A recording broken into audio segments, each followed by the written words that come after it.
वहां बुतों की पूजा हो रही थी। उसने समझा ये तरीका भी अच्छा है और बरहक है, क्योंकि मुल्क शाम पैगंबरों की सरजमीन थी। आसमानी किताबें वहां नाजिल हुई थी। चुनाचे वापसी पर वो वहां से अपने साथ हुबुल बुत भी ले आया और उसे खाना काबा के अंदर नस्ब कर दिया और अहले मक्का को अल्लाह के साथ शिर्क की दावत दी। अहले मक्का ने इस पर लब्बैक कहा। इसके बाद बहुत जल्द हिजाज के बाशिंदे भी शामिल हो गए, वो भी उनके नक्शे कदम पर चल पड़े। इस तरह अरब में बुत परस्ती का आगाज हुआ। हुबुल के अलावा अरब के कदीम तरीन बुतों में से एक मनात था। ये बहर आहमर के साहिल पर खुदैब के करीब मुशल्लल में नस्ब था। उसके बाद ताइफ में लात नामी बुत वजूद में आया। फिर वादी नखला में उज़्ज़ा का बुत नस्ब किया गया। ये तीनों अरब के सबसे बड़े बुत थे। इसके बाद हिजाज के हर खित्ते में शिर्क की कसरत और बुतों की भरमार हो गई। कहा जाता है कि एक जिन अम्र बिन लुहै के ताबे था। उसने बताया कि कौम नूह के बुत यानी वद, सुवा, यगूस, यऊक और नस्र जद्दा में दफन है। इस इत्तिला पर अम्र बिन लुहै जद्दा गया और उन बुतों को खोद निकाला। फिर उनको तिहामा लाया और जब हज का जमाना आया तो उन्हें मुख्तलिफ कबाइल के हवाले किया। ये कबाइल उन बुतों को अपने अपने इलाकों में ले गए। इस तरह हर कबीले में फिर हर घर में एक एक बुत हो गया। इसी पर बस नहीं की गई। इसके बाद मुशरिकीन ने मस्जिद हराम को भी बुतों से भर दिया। चुनाचे जब मक्का फतह हुआ तो बैतुल्लाह और इसके गिरदागिर्द 360 बुत थे, जिनको खुद रसूलुल्लाह सल्लल्लाहु अलैहि वसल्लम ने अपने दस्ते मुबारक से तोड़ा। आप हर एक बुत को छड़ी से ठोकर मारते और वो गिर जाता। फिर आपने हुक्म दिया, इन तमाम बुतों को मस्जिद हराम से बाहर निकाल दो। चुनाचे इन सारे बुतों को मस्जिद हराम से बाहर निकालकर जला दिया गया। गर्ज, शिर्क और बुत परस्ती आहले जाहिलियत के दीन का सबसे बड़ा मजहर बन चुकी थी, और इन लोगों को ये घमंड भी था कि वो सैयदना इब्राहीम अलैहिस्सलाम के दीन पर हैं। फिर आहले जाहिलियत के यहाँ बुत परस्ती के कुछ खास तरीके भी राइज थे, जो ज्यादातर अम्र बिन लुहै के घड़े हुए थे। ये जाहिल लोग समझते थे कि अम्र बिन लुहै के तरीके दीन इब्राहिमी में तब्दीली नहीं बल्कि बिदअत हसना है। उनमें बुत परस्ती की क्या क्या रस्में राइज थी, इसकी तफसील भी सुन लें।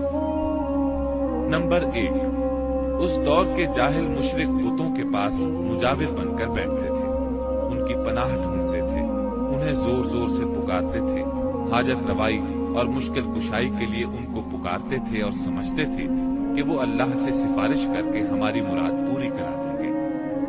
नंबर 2, वो बुतों का हज और तवाफ करते थे, उनके सामने इज्जो न्याज से पेश आते थे और उन्हें सजदा करते थे। नंबर 3, बुतों के लिए नजराने और कुर्बानियां पेश करते और कुर्बानी के इन जानवरों को कभी बुतों के आस्थानों पर ले जाकर ज़बह करते थे और कभी किसी और जगह ज़बह कर लेते थे, मगर बुतों के नाम पर ज़बह करते थे। ज़बह की इन दोनों सूरतों का जिक्र अल्लाह ताला ने सूरतुल माइदा की आयत नंबर 3 में किया है। वमा ज़ुबिह अला नुसब, यानी वो जानवर भी हराम हैं जो आस्थानों पर ज़बह किए गए हों। दूसरी जगह यानी सूरह अनआम की आयत 121 में फरमाते हैं, वला तअकुलू मिम्मा लम युज़कर इस्मुल्लाहि अलैहि, यानी उस जानवर का गोश्त मत खाओ जिस पर अल्लाह का नाम न लिया गया हो। नंबर 4, बुतों का कुर्ब हासिल करने का एक तरीका यह भी था कि मुशरिकीन अपनी समझ के मुताबिक अपने खाने पीने की चीजों और अपनी खेती और चौपाई की पैदावार का एक हिस्सा बुतों के लिए खास करते थे। इस सिलसिले में उनका दिलचस्प रवाज ये था कि वो अल्लाह के लिए भी अपनी खेती और जानवरों की पैदावार का एक हिस्सा खास करते थे।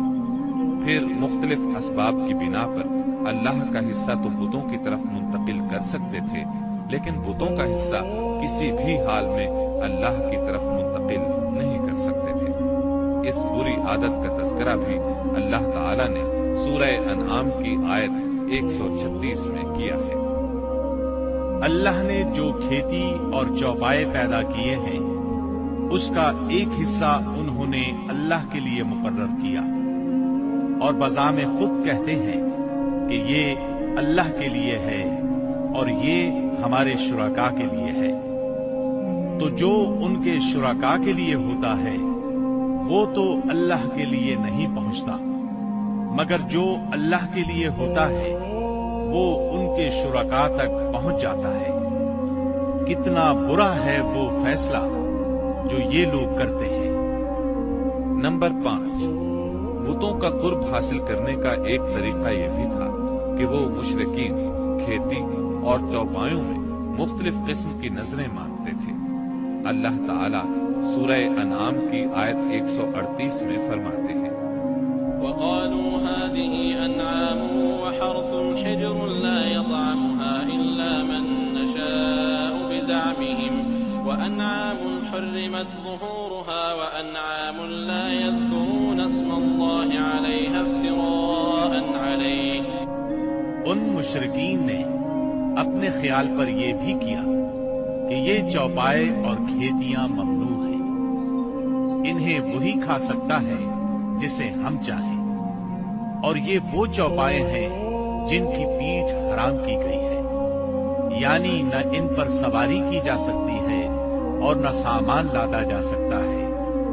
और कुछ चौपाए ऐसे हैं जिन पर ये लोग अल्लाह पर इफ्तिरा करते हुए अल्लाह का नाम नहीं लेते। ये थे उनके अकायद। इन्हीं जानवरों में बहीरा, साइबा, वसीला और हाम थे। सीरत निगार इब्ने इसहाक कहते हैं, बहीरा साइबा की बच्ची को कहा जाता है और साइबा उस ऊंटनी को कहा जाता है जिससे पै दर पै 10-12 मादा बच्चे पैदा हो, दरमियान में कोई नर न हो। ऐसी ऊंटनी को आजाद छोड़ दिया जाता था, उस पर सवारी नहीं की जाती थी, उसके बाल भी नहीं काटे जाते थे और मेहमान के सिवा उसका दूध कोई नहीं पी सकता था।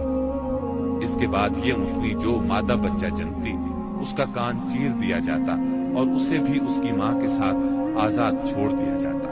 उस पर सवारी भी न की जाती, उसके बाल न काटे जाते और मेहमान के सिवा कोई उसका दूध न पीता।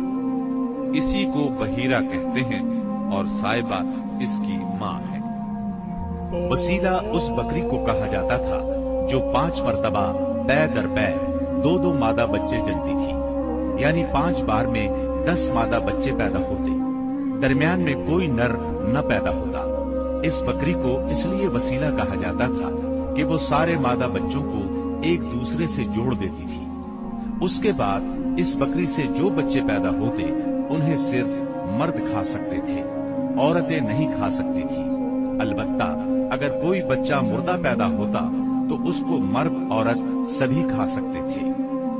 हाम उस नर ऊंट को कहते थे जिसकी जुफ्ती से पै दर पै 10 मादा बच्चे पैदा होते, दरमियान में नर ना पैदा होता। ऐसे ऊंट की पीठ महफूज कर दी जाती थी, ना उस पर सवारी की जाती, ना बाल काटे जाते, बल्कि उसे ऊंटों के रेवड़ में जुफ्ती के लिए आजाद छोड़ दिया जाता।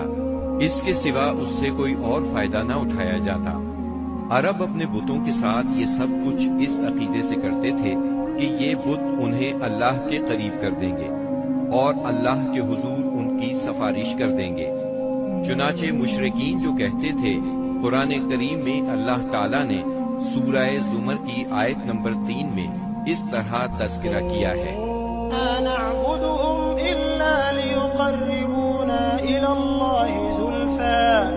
हम उनकी इबादत सिर्फ इसलिए कर रहे हैं कि वो हमें अल्लाह के करीब कर दें।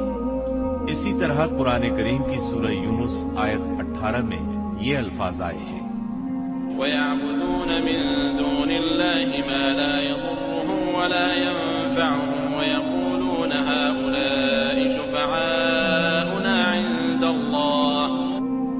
ये मुशरिकीन अल्लाह के सिवा उनकी इबादत करते हैं जो इन्हें न नफा पहुंचा सके न नुकसान, और कहते हैं कि ये अल्लाह के पास हमारे सफारिशी हैं। मुशरिकीन अरब काहिनों, अर्राफों और नजूमियों की खबरों पर भी ईमान रखते थे।